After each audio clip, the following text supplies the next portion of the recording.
Hello everyone, welcome to Sanmarga classes. ಮೊದಲನೇ ಪ್ರಶ್ನೆ ಕರ್ನಾಟಕ ಸಾರಿಗೆ ವ್ಯವಸ್ಥೆ ಎಂಬಂತಹ ಚಾಪ್ಟರ್ ಇಂದ ಪ್ರಾಚೀನ ಕಾಲದಲ್ಲಿ ರಸ್ತೆಗಳನ್ನು ನಿರ್ಮಾಣ ಮಾಡಿದ ಉದ್ದೇಶವೇನು ಅಂತ ಹೇಳಿದ್ದಾರೆ. ಓಕೆ,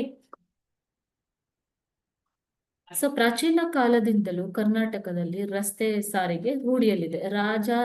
ರಾಜ ಮಹಾರಾಜರು ಕೂಡ ರಸ್ತೆಗಳನ್ನ ಅಭಿವೃದ್ಧಿ ಪಡಿಸಿದರು. ಇದರ ಉದ್ದೇಶ ಏನು ಅಂತ ಕೇಳ್ತಾ ಇದ್ದಾರೆ. ಆಪ್ಷನ್ಸ್ ನೋಡೋಣ. ಆಪ್ಷನ್ ಎ ಸರಕು ಸಾಗಣೆ, ಆಪ್ಷನ್ ಬಿ ಸೈನಿಕರ ಮತ್ತು ಆಡಳಿತ ನಿರ್ವಹಣೆ, ಆಪ್ಷನ್ ಸಿ ಪ್ರಯಾಣಿಕರ ನಿರ್ವಹಣೆ ಮತ್ತು ಆಪ್ಷನ್ ಡಿ ಕೈಗಾರಿಕೆಗಳ ನಿರ್ವಹಣೆ. ಓಕೆನಾ. ಸೊ ರಾಜ ಮಹಾರಾಜರು ತಮ್ಮ ಸೈನಿಕರು ಮತ್ತು ಆಡಳಿತ ನಿರ್ವಹಣೆಗಾಗಿ ಪ್ರಾಚೀನ ಕಾಲದಲ್ಲಿ ರಸ್ತೆಗಳನ್ನ ನಿರ್ಮಾಣ ಮಾಡಿದ್ದರು. ಓಕೆ, ಸೊ ಪ್ರಮುಖ ರಸ್ತೆ ಮಾರ್ಗಗಳಲ್ಲಿ ಅವರು ಅರವಟ್ಟಿಗೆಗಳು, ತಂಗುದಾಣಗಳು, ತೋಪುಗಳು ಹಾಗೂ ಭದ್ರತೆಗಳನ್ನು ಕೂಡ ಮಾಡಿದ್ದರು ಮಕ್ಕಳು. ಓಕೆ, ಸೊ ಪ್ರಾಚೀನ ಕಾಲದಲ್ಲಿ ರಸ್ತೆ ನಿರ್ಮಾಣ ಮಾಡಿದ ಉದ್ದೇಶ ಏನು ಹಾಗಾದ್ರೆ? ಸರಕು ಸಾಗಣೆ ಅಲ್ಲ, ಸೈನಿಕರ ಮತ್ತು ಆಡಳಿತದ ನಿರ್ವಹಣೆ. ಓಕೆನಾ.